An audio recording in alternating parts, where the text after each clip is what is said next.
follow your passion first. First. When I retired from the game, I sat there asking kind of all the wrong questions. What's the biggest industry I can get into? And it's all the wrong stuff. And you got to sit there and ask yourself, okay, what am I truly passionate about? What do I enjoy doing? And when you feel that way, honestly, you feel like you have never worked a day in your life. It's the most fun thing in the world. You get up in the morning excited about what you're doing. And you got to be really honest with yourself about it. If you wake up in the morning and you're dreading going to work, dude, do something else. Right. Do something else. And those are hard decisions to make. But when you make those decisions, it's a very liberating experience. And you find out that the rewards will come. You'd be surprised, like some people, like my kids at 2 could do a lot of things. Right? At 2, I could dribble a basketball, I could shoot a basketball on the Nerf hoop at the house, and I would go to practice with my father. I would observe my father. I'd sit and watch games with him. Well, the passion came from the love for the game. I loved everything about it, like the smell of the ball, the smell of like brand new sneakers, and like the sound the ball makes when it hits the ground. Ball going through the net, like all those things I love.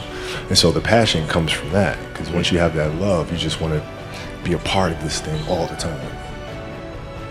I was born to play basketball, you know what I mean? And I played a lot of different sports, but nothing brought me the sense of peace and of escape, that the game of basketball did.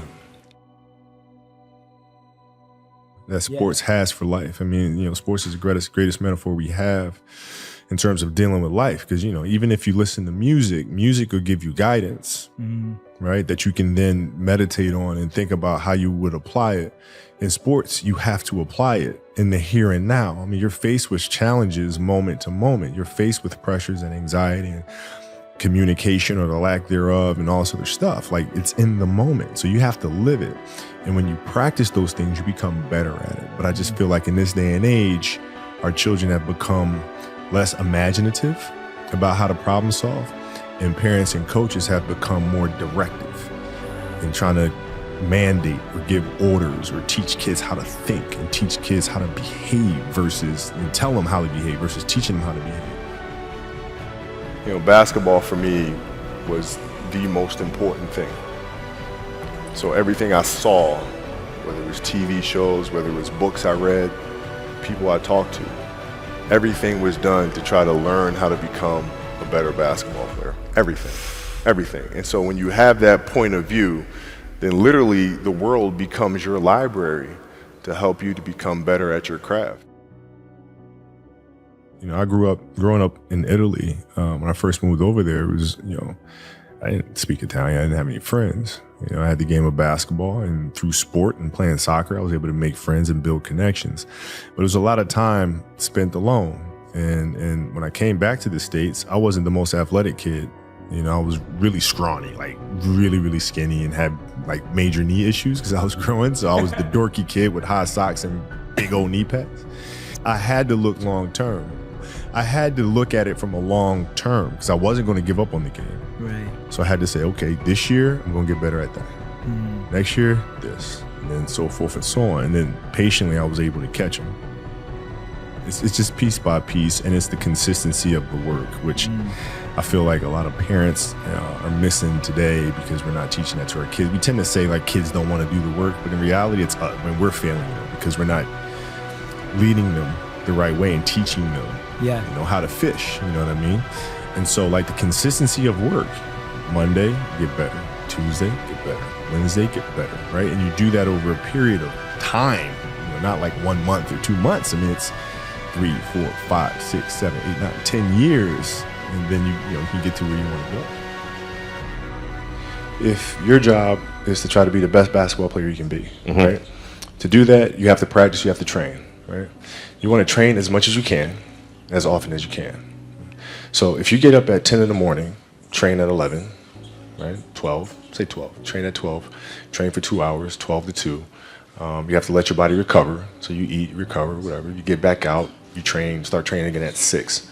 Train from 6 to 8, right? And now you go home, you shower, you eat dinner, you go to bed, you wake up, you do it again, right? Those are 2 sessions, right? Now imagine you wake up at 3, you train at 4. You go 4 to 6, come home, breakfast, relax, blah, blah, blah. Now you're back at it again, 9 to 11, right? You relax, and now all of a sudden you're back at it again, 2 to 4, and now you're back at it again, 7 to 9. Look how much more training I have done by simply starting at 4, right? And so now you do that, and as the years go on, the separation that you have with your competitors and your peers just grows larger and larger and larger and larger and larger. And by year 5 or 6, doesn't matter what kind of work they do in the summer, they're never going to catch up because they're 5 years behind. Right? So it makes sense to get up and start your day early because you can get more work in. I expected to win. Like I expected us to win championships. I expected us to win 5. Quite honestly, I expected us to win 8. And so when you have that vision in sports, it's a direct competition. Like I know how hard they're working. I know how hard we're working. I know what their strategy is. I know what ours is, So it's a little different. So when we win in the NBA, it was like, yeah, we expected to do that. But now we're going to come back and we're going to do it again, And so it's that constant like, all right, you're churning. You win one championship, I'm back in the gym the next day, working, getting ready for the next one. Now, it's different because it's not about the awards. You just wind up trying to create something that's going to inspire someone that hopefully, through that inspiration, they can inspire somebody else. And what I've come to learn as my career went on is that's more significant than any championship. Is how do you connect with somebody that can then connect with another? And then whether the awards come or not, that's for, the Academy Award body to decide. But like for us, it's just to try to create things. The Mamba mentality simply means trying to be the best version of yourself. That's what the mentality means. It means every day you're trying to become better, and it's a constant quest. It's an infinite quest.